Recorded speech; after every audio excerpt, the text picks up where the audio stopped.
أعوذ بالله من الشيطان الرجيم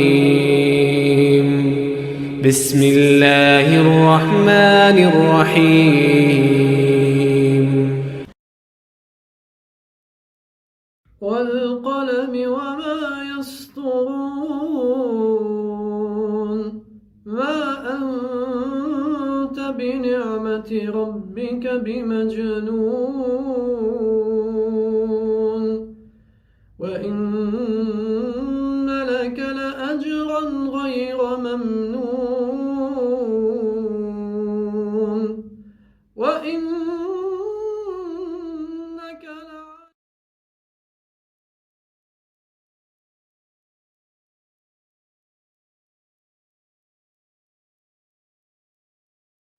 الحمد لله رب العالمين والصلاة والسلام على نبينا محمد أشرف الأنبياء والمرسلين صلى الله وسلم وبارك عليه وعلى آله وصحبه أجمعين أما بعد إخواني وأخواتي حياكم الله وبياكم. Mes chers frères et sœurs, je vous salue avec le salut de l'islam, je vous dis assalamu alaikum wa rahmatullahi wa barakatuh. Donc comme chaque soir à 20h nous nous retrouvons pour un épisode au sein de notre belle série Les bons comportements. Et ce soir, nous sommes avec un autre bon comportement qui est la miséricorde, ar-rahma. Wa ma adraka ma rahma, et que te disent que c'est que la miséricorde. Premièrement, il faut savoir que la miséricorde est un attribut divin. Allah subhanahu wa ta'ala, il est le miséricordieux, le très miséricordieux. Huwa ar-Rahman ar-Rahim, Allah subhanahu wa ta'ala. D'ailleurs, regardez bien, lorsque nous lisons sourate Al-Fatiha, bien avant même de prononcer Al-Fatiha, nous prononçons Al-Basmala, le fait de dire Bismillahi. Après, nous disons Ar-Rahman, Ar-Rahim.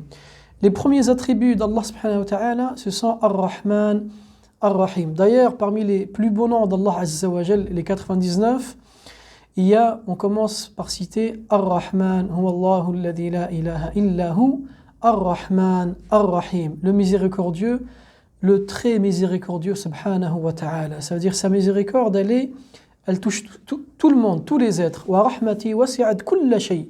Et ma miséricorde s'étend à toute chose. Ar-Rahim, ceci est une miséricorde qui est spécifique aux croyants. Qu'est-ce que Ar-Rahma? Ma ma'ana Ar-Rahma? En fait, Ar-Rahma, c'est une sensibilité que le croyant ou la croyante a dans le cœur qui va le pousser à avoir de la compassion envers les souffrances d'autrui. C'est-à-dire lorsque le croyant ou la croyante voit quelqu'un touché par un malheur, il est attristé pour le malheur qui touche cette personne. Et au contraire, lorsqu'il voit une personne qui est touchée par un heureux événement, donc elle éprouve de la joie. Ceci est une miséricorde qu'Allah subhanahu wa ta'ala met dans le cœur de ses êtres. Allah subhanahu wa ta'ala nous parle de la miséricorde dans le Coran. Il parle du prophète sallallahu alayhi wa sallam, et lui qui a été envoyé miséricorde à l'humanité entière, à tous les mondes, le monde des êtres humains, le monde des djinns, le monde des animaux, même le monde des choses qui sont inanimées. Subhanallah. Le Nabi sallallahu alayhi wa sallam était une miséricorde. Wa ma arsalnaka illa rahmatan lil alamin. Et nous t'avons certes envoyé que comme miséricorde pour les mondes. Naam. Et Allah subhanahu wa ta'ala, quand il parle de Nabi sallallahu alayhi wa sallam et de son comportement avec ses propres compagnons, il dit Allah subhanahu wa ta'ala فَبِمَا رَحْمَةٍ مِّنَ اللَّهِ لِنْتَ لَهُمْ وَلَوْ كُنْتَ فَظًّا غَلِيظَ الْقَلْبِ لَانفَضُّوا مِنْ حَوْلِكَ. Subhanallah. Donc Allah subhanahu wa ta'ala, en parlant de son prophète, dit ce qui signifie: c'est par quelque miséricorde de la part d'Allah, de ton Seigneur, ô Mohammed, que tu as été si doux envers eux. Mais si tu étais rude, au cœur dur, ils se seraient donc enfuis de ton entourage. Naam, ikhwani wa akhawati, mes frères et sœurs, cette caractéristique de miséricorde, elle t'obtient l'amour des gens. Premièrement, l'amour d'Allah subhanahu wa ta'ala, et deuxièmement, l'amour des gens. Et en premier lieu, quand je parle des gens, tes proches, ceux qui t'entourent, donc les proches, et on élargit ensuite le cercle, les voisins, les amis, les collègues au travail, et toutes les personnes.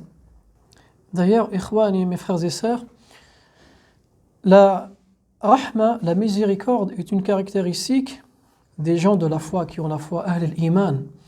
Allah subhanahu wa ta'ala nous dit dans sourate Al-Balad ثم كان من الذين آمنوا وتواصوا بالصبر وتواصوا بالمرحمة أولئك أصحاب الميمنة. Et le prophète sallallahu alayhi wa sallam, lui qui est notre exemple, notre modèle à suivre, a été envoyé comme miséricorde également pour les croyants. Allah subhanahu wa ta'ala dit à ce propos à la fin de sourate At-Tawbah لَقَدْ جَاءَكُمْ رَسُولٌ مِّنْ أَنفُسِكُمْ عَزِيزٌ عَلَيْهِ مَا عَنِتُّمْ حَرِيصٌ عَلَيْكُمْ بِالْمُؤْمِنِينَ رَءُوفٌ رَحِيمٌ. Ce qui signifie, certes un messager pris parmi vous est venu à vous, auquel présent lourd les difficultés que vous subissez, qui est plein de sollicitude pour vous, qui est compatissant et miséricordieux envers les croyants. Le Nabi sallallahu alayhi wa sallam était compatissant et miséricordieux envers les croyants. D'ailleurs, le Nabi sallallahu alayhi wa sallam était miséricordieux envers tout le monde, même envers ses propres ennemis, ceux qui l'ont tué, enfin essayé de le tuer, ceux qui l'ont combattu, ceux qui l'ont sorti de chez lui, qui lui ont causé du tort, tué ses compagnons, et ainsi de suite. Lorsque le Nabi sallallahu alayhi wa sallam, vous connaissez très bien l'histoire, lorsqu'il s'est rendu à Taïf, et qu'il a essayé d'appeler les gens de Taïf, ces notables ont ordonné aux idiots du village ainsi qu'aux petits-enfants de le lapider et de se moquer de lui. Le Nabi sallallahu alayhi wa sallam est sorti très attristé, jusqu'à tel point qu'Allah subhanahu wa ta'ala lui envoya Jibril alayhi salam avec l'ange des montagnes en lui disant « Oh Mohammed, ordonne-moi si tu le souhaites et je les engloutirai, je les écraserai entre ces deux monts de montagnes, entre donc ces deux montagnes. » Le Nabi sallallahu alayhi wa sallam aurait pu très bien se venger, mais le Nabi sallallahu alayhi wa sallam ne se vengeait jamais pour sa propre personne et appela Allah subhanahu wa ta'ala avec miséricorde. Il a dit sa célèbre phrase « Non, mais plutôt, j'espère de la part d'Allah subhanahu wa ta'ala qu'il fasse sortir de leurs entrailles ceux qui l'adorent, lui seul sans rien lui associer. » Sallallahu alayhi wa sallam. Quand Allah subhanahu wa ta'ala parle des caractéristiques de Ahl al-Iman, des croyants et croyantes, il dit « Et puis, il était parmi ceux qui croient en Allah subhanahu wa ta'ala et de ceux qui s'enjoignent la patience et s'enjoignent la miséricorde. » Et Allah subhanahu wa ta'ala, lorsqu'il qualifie les compagnons du prophète sallallahu alayhi wa sallam, il dit « Ruhama'u baynahum » miséricordieux entre eux. Ainsi étaient les compagnons du prophète sallallahu alayhi wa sallam. Donc nous parlions de la miséricorde du prophète sallallahu alayhi wa sallam envers tous les êtres. Nous allons aujourd'hui plus précisément parler de la miséricorde envers l'animal. Parce que c'est un domaine peut-être duquel on ne parle pas énormément. On avait cité précédemment le hadith où un homme a abreuvé un chien ou un chiot qui était mourant de soif et Allah subhanahu wa ta'ala a remercié cet acte-là et l'a fait introduire au paradis. Nous avons également l'exemple malheureusement d'une femme qui est rentrée dans le feu à cause d'une chatte qu'elle a emprisonnée et elle l'a privée de boissons et de nourriture et elle ne l'a pas laissée manger, c'est-à-dire elle ne l'a pas libérée pour manger d'elle-même. Allah subhanahu wa ta'ala donc a réprimandé cet acte-là et a fait que cette femme soit dans le feu car elle avait un cœur très dur. Elle n'avait aucune miséricorde, aucune compassion pour cette chatte qui était en train de mourir de soif et de faim. Le Nabi sallallahu alayhi wa sallam également était entré un jour, comme l'a été rapporté Abdullah ibn Ja'far radiyallahu anhu dans Sahih Muslim. Le Nabi sallallahu alayhi wa sallam était rentré un jour dans un enclos. Et là, un chameau vit le Nabi sallallahu alayhi wa sallam, c'est-à-dire il a vu le Nabi sallallahu alayhi wa sallam et a commencé à gémir. Le chameau qui a commencé à gémir et ses larmes commencèrent à couler sur donc le visage. le Nabi sallallahu alayhi wa sallam s'est rapproché de ce chameau, l'a caressé, et ensuite le Nabi sallallahu alayhi wa sallam dit, cria, à qui appartient ce chameau? Un jeune parmi les Ansar, un jeune compagnon parmi les Ansar, dit, il est à moi, au prophète d'Allah. Le Nabi sallallahu alayhi wa sallam l'a réprimandé, il lui a dit, crains Allah azza wa jal dans ton chameau. Car effectivement, il s'est plaint à moi, tu ne le nourris pas assez, et tu le surcharges ce qu'il ne peut supporter, en plus en le tapant. Donc crains Allah subhanahu wa ta'ala. Regardez, même l'animal se plaint au prophète sallallahu alayhi wa sallam. Et par Allah, si ces hadiths n'étaient pas authentiques, on aurait dit, mais ça relève de l'extraordinaire, ça relève même du surnaturel. Mais il ne s'agit pas des fables de La Fontaine, il s'agit bien des récits de notre bien-aimé Muhammad sallallahu alayhi wa sallam. Également, Ibn Mas'ud radiallahu anhu rapporte un jour, comme l'a rapporté Abu Daoud, que le Nabi sallallahu alayhi wa sallam, donc ils étaient avec le Nabi sallallahu alayhi wa sallam en expédition. Et le Nabi sallallahu alayhi wa sallam s'est éloigné afin de faire ses besoins. Et lorsqu'il revint, le Nabi sallallahu alayhi wa sallam, il vit un oiseau qui suivait donc les compagnons. Et ce oiseau s'est rapproché du Nabi sallallahu alayhi wa sallam. Et le Nabi sallallahu alayhi wa sallam, juste après, s'écria, qui a enlevé les petits oisillons de ce oiseau? L'oiseau s'est plaint au prophète sallallahu alayhi wa sallam, car les compagnons ont vu que ce oiseau avait des petits oisillons et les ont donc pris. Et donc ce oiseau a pris peur et s'est affligé de voir que des gens ont pris ses petits enfants. Le Nabi sallallahu alayhi wa sallam a ordonné qu'on redonne les petits oisillons à leur mère. Subhanallah, regardez, Ar-Rahma al-Muhdat, cette miséricorde, le Nabi sallallahu alayhi wa sallam bien guidé envers même les animaux. Et dernier hadith, ou la dernière histoire que je vais raconter, qui est rapportée par Al-Bukhari, cette fois-ci il ne s'agit même pas, ça concerne même pas les animaux, mais ça concerne plutôt les choses qui sont inanimées. Le Nabi sallallahu alayhi wa sallam avait pour habitude de faire al-khutbah sur al-mimbar, sur un tronc d'arbre, un tronc de palmier. Donc il avait, le Nabi sallallahu alayhi wa sallam, l'habitude de monter dessus afin de faire son discours. Et un jour, une femme parmi les compagnons des Ansar a décidé de construire un mimbar, une chaire au Nabi sallallahu alayhi wa sallam. Et lorsque la chaire fut construite, le Nabi sallallahu alayhi wa sallam est monté dessus afin de faire son sermon.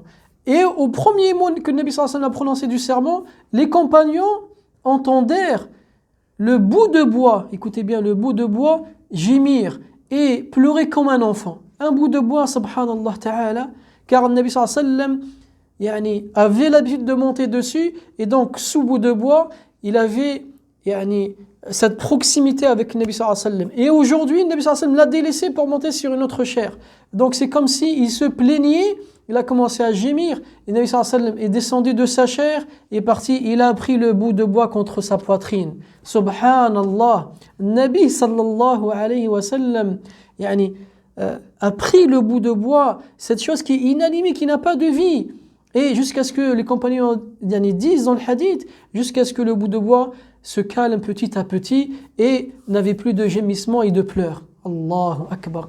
Voici un Nabi sallallahu alayhi wa sallam. C'est pour ça, d'où on comprend la parole d'Allah Azza wa Jal. Une fois qu'on a vu les récits, que le Nabi sallallahu alayhi wa sallam a été certainement envoyé comme miséricorde à l'humanité entière. Et d'ailleurs, nous sommes dans le mois de la miséricorde. Shahr al-Rahma, où Allah subhanahu wa ta'ala accepte le repentir des repentants. Allah subhanahu wa ta'ala accueille ses serviteurs pendant ce mois et leur fait miséricorde. Donc revenez à Allah subhanahu wa ta'ala, mes chers frères et sœurs, et adoptez ce comportement de miséricorde. Et ce qui va aider à avoir ce comportement, c'est le fait de lire la sira, la biographie du Nabi sallallahu alayhi wa sallam, le fait de s'asseoir avec les gens qui ont cette caractéristique de miséricorde, le fait également d'enseigner à nos enfants cette miséricorde afin qu'ils deviennent des personnes adultes en ayant cette caractéristique en eux, afin qu'ils la propagent autour d'eux. Aussi, la société a besoin d'avoir des gens qui ont cette caractéristique de miséricorde afin d'aider les plus démunis, afin de soulager la souffrance de ceux et celles qui souffrent, ceux qui sont dans la gêne. Donc on a besoin de vous, mes frères et sœurs, que vous soyez miséricordieux envers vos proches, envers votre propre âme, en obéissant à Allah subhanahu wa ta'ala, et à propager cette miséricorde autour de nous, pour, bi'idnillah ta'ala, peut-être en l'espérant, être comme les compagnons Ruhama ou baynahum, c'est-à-dire miséricordieux entre eux. Nous demandons à Allah subhanahu wa ta'ala de nous octroyer la miséricorde, de nous faire miséricorde, et qu'on finisse ce mois de Ramadan avec sa miséricorde subhanahu wa ta'ala. Amin. Wallahu a'lam. Wa sallallahu ala nabiyyina Muhammad wa ala alihi wa sahbihi. Wassalamu alaykum wa rahmatullah.